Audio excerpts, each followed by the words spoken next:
Good morning to all the gentlemen, ladies at the back. Can you hear me? Yeah. Okay, great. Great. So then let's get started. How many of us are here to understand logistics? Everyone. Okay, great. Well, the topic here says data science and logistics, but I'll speak very briefly about data science and a little longer about logistics, because the industry to which we apply data science or artificial intelligence is very unique. Every industry is unique, and coming from logistics, we have a very unique set of challenges that we are answering. So at a very broad level, why is this discussion interesting? Well, logistics and supply chain matters to everyone in this room. Anybody who doesn't think so? A few examples. You came here in the morning, transportation. You will have lunch, that food got here from somewhere.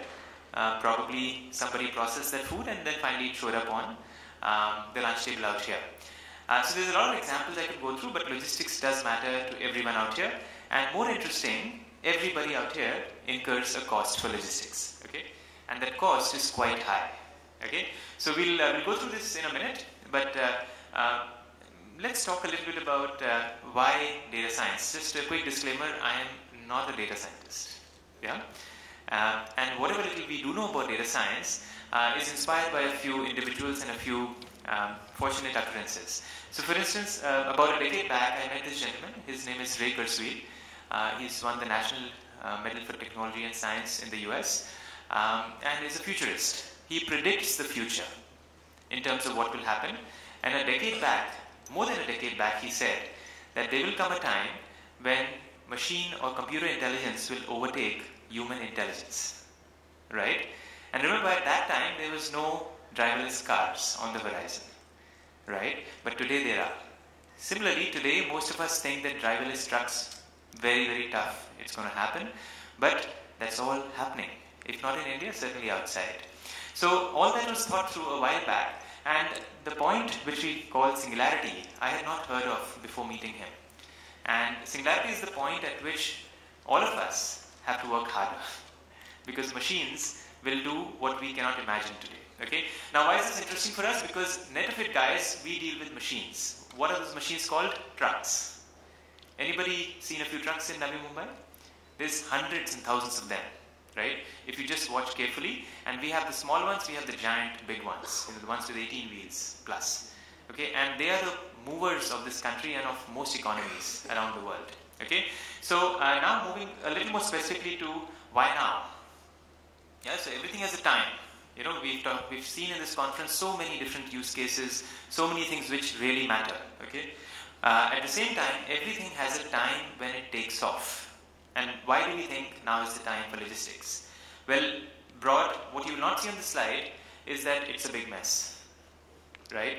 And how big is this mess? Well, it's about 13% of India's GDP, and globally it's a multi-trillion-dollar industry, and which is one of the most, I would say, primitive industries, not just in India, but in many, many large and developing countries. Okay? So we could go through a lot of these reasons, but now it is fair to say, with so many bright minds, it is accessible. Artificial intelligence, data science is more accessible to us in logistics than it was, let's say, even a decade ago. Okay?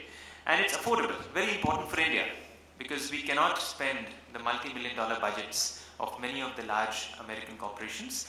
But in India, if something is frugal and something is accessible, it works. Okay? It's a network-based industry. What does that mean? Well, logistics is not about Mumbai, it's not about Pune or Delhi or about New York or Chicago. It's about the network which connects everything. Okay? And networks are inherently well suited for data science, yeah? And artificial intelligence. And we have lots of data out here. Guys, we have gigabytes of data sitting in this industry which no one has touched. Yeah? So if anybody here wants to get a flavor for what we are talking about, feel free to catch up after this brief 15-minute slot. And we'll be happy to discuss the very, very significant challenges that this country and most countries in general are facing vis-a-vis logistics. Especially when diesel and let's say petrol in general are touching record highs. Okay, so we have a problem in this industry, and things are changing. I think if I talk about India, in the last 18 months we have seen changes which have not happened in the last 20 years. Yeah, GST has come in. What does GST do?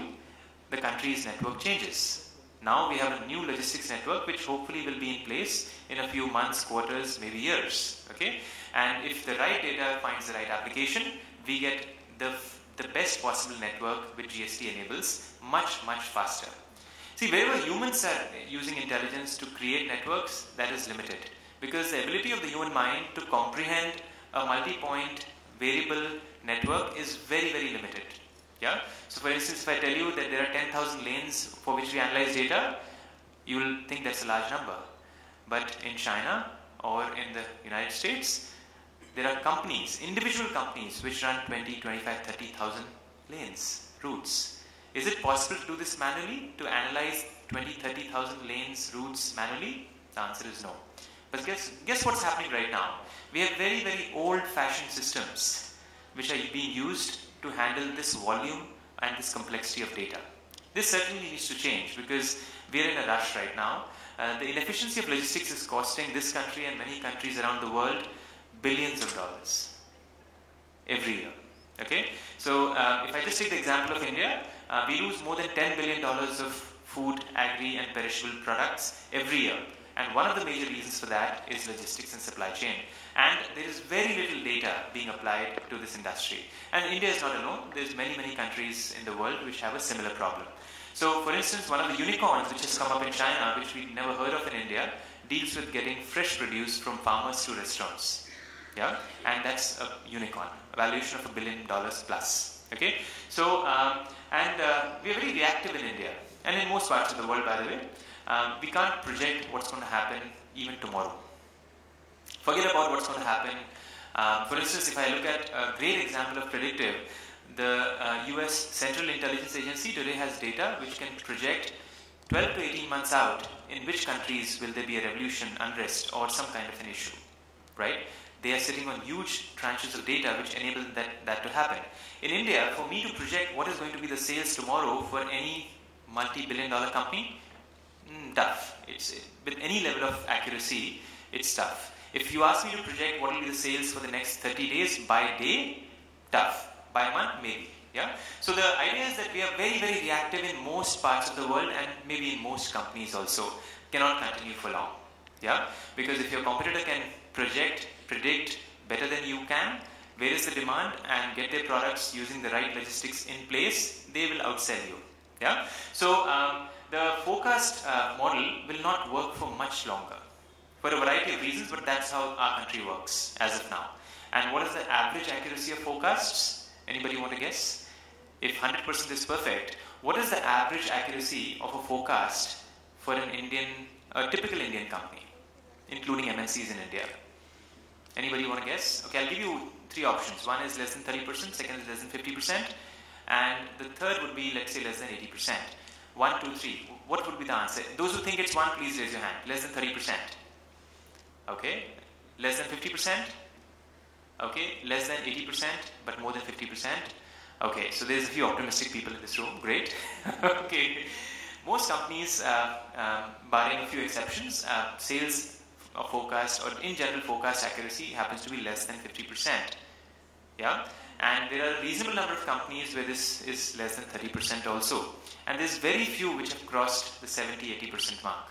Yeah. Unfortunately, the ones we read about in the papers are generally those who are at 60, 70, 80, 90%, which are very few. Okay. So I think the prediction part is what we really need, because as a country we are very reactive. You know, how surprising is it that every year we have mango season, every year we have, you know, grapes, banana, you name it, and every year there is an issue. Yeah, we have floods every year, we have other kinds of issues every year which are very predictable. You see, when the water level rises in a certain part of the country in a river, it's only a matter of a day, 2 days, 3 days before the catchment area will get submerged. Then why is it such a big surprise every year? Why is everybody running at the last minute? Yeah, and of course we create artificial scarcity also. You know, for instance, month end. Anybody know what is month end in sales? For any of the major corporations in India, month end is an artificially created construct where somebody has a target to meet, and end of the month everybody is rushing. Yeah, and there is no planning which comes in play at that time. At that time there's 50 trucks lined up outside the plant, and there's another 50 which should have been there, which are not there. Yeah. So that's how we run as a logistics country. Plenty of room for data science, because if you were able to project where is the demand, if you were to project where is the truck, there's a lot of good things you can do and a lot of waste that you can avoid, especially in a country which doesn't have that much money to buy the next 10 lakh trucks. You know, we finance them out here, right? So I think there's a lot more we could talk about, but just in the interest of time, the standard service versus personalized. Okay, so one of the key use cases for data science has been, let's say, like what the Amazons of the world do. They tell you what you might want to buy, right? So, and interestingly, that's $1 million problem, which a few companies in the world have solved well. I think there's been some sessions on that also. However, when you come to the enterprise, you see, it's a completely different ballgame. But we think that personalization or the personal summary of what an enterprise will need in our industry, which is logistics, has to be created. And that's one of the things that we are doing, and we will take this to a level where the enterprise can predict what it will need, and more interestingly, with the enterprise data, we can predict what logistics the enterprise will need. Yeah, and we're not just talking trucks right now. Yeah, this is way beyond trucks, because as a country, we are one of the least efficient in the world in logistics. Our logistics is more expensive than the United States of America on a per ton basis, even though dollar to rupee, the ratio we all know. Right? So this cannot continue, guys. I think we have to get together, put our heads together, use data science, use artificial intelligence, more generally use whatever we can to use our data and leverage the efficiency which comes out of it. So if I move on to the one of the last slides, which is, let's talk a little bit about, so what exactly is data science going to do for us? I think I won't go through this slide, guys. I can assure you that whatever you see out here, more than 80% of it will not work in most companies or most countries, developing countries. Okay, so why is it here? Well, it's taken from a very reputed report published by a set of reputed companies. So if you look at the theoretical aspect, a lot of this is amazing stuff, right? Predictive risk management. You know, you could do machine learning for warehouse management. You know, you could do financial anomaly detection, which is huge. You know, there is more than $100 billion in invoicing happening every year in India. Globally, this is trillions of dollars, okay? And how many of those invoices have fraud, have false statements or line items? We're not talking hundreds, we're talking way more than that, okay? And there's no one to check it besides some guy getting a low salary in some corner in some warehouse, right? So guess what? We're talking about invoices which are not accurate. The general level of education and skill in our industry can go up quite a bit. But because there are no people, in the order of magnitude of what we need, there has to be something other than human intelligence out here.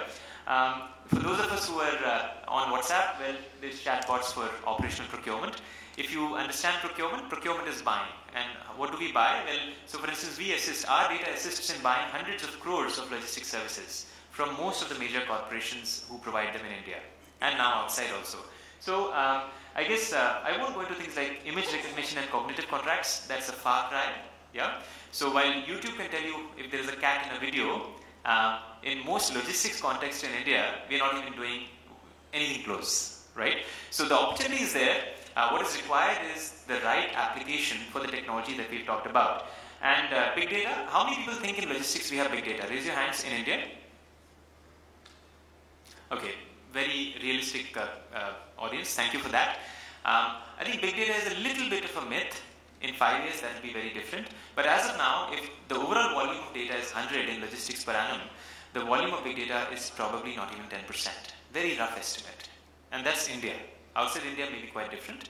But when we talk about big data, we prefer the word large data. There are very large data sets. So for instance, we analyze about $1.2 billion of data. That's spent data per annum.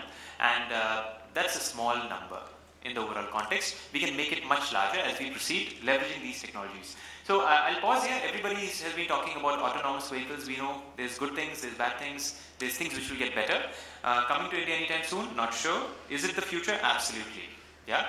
But more interestingly, when they come, most corporations have no idea what that will do to their supply chains. Yeah. So when autonomous vehicles comes, it's not about the company or the cost. It's about the entire network, service levels, and the customer experience which will change as a result of that. So I'll just pause now. There's a lot we could talk about data science, but let's show you the truth, the reality on the ground. We'll just show you a couple of slides about what we do on the streets of India. Yeah, our guys go down to the streets and meet hundreds of trucking and other operators, and we'll show you a few snapshots which are very organized. And at the end of it, we'll tell you something which you will find interesting. So this is Indian logistics trucking. You'll see there is no particular order in what you're seeing out here. Trucks are parked randomly. There's some big trucks, there's a few smaller trucks, but without exception, you will see a little bit of chaos, which is not visible out here. We'll show you a little lesser chaos. This is some of the larger companies. You'll see some warehouses which have some order, some discipline in them, etc., etc. But now let's tell you the truth. The truth is, what you saw is less than 10% of Indian logistics. For the remaining 90%, there is not enough time right now. But it's not so pretty. Yeah? And there isn't enough data. Okay? There is less than about 17 to maybe $20 billion of organized logistics which you just saw. If that looked chaotic, that was organized in Indian logistics. The reality of logistics, more than 70 to 80%, maybe closer to 90%, no organization, complete chaos. And interestingly, very little data. Okay? So if that sounds exciting, happy to have a chat with you and talk more about what artificial intelligence can do, with the understanding that it's a different kind of AI or data science that we need in our industry. Yeah? Great. Thank you.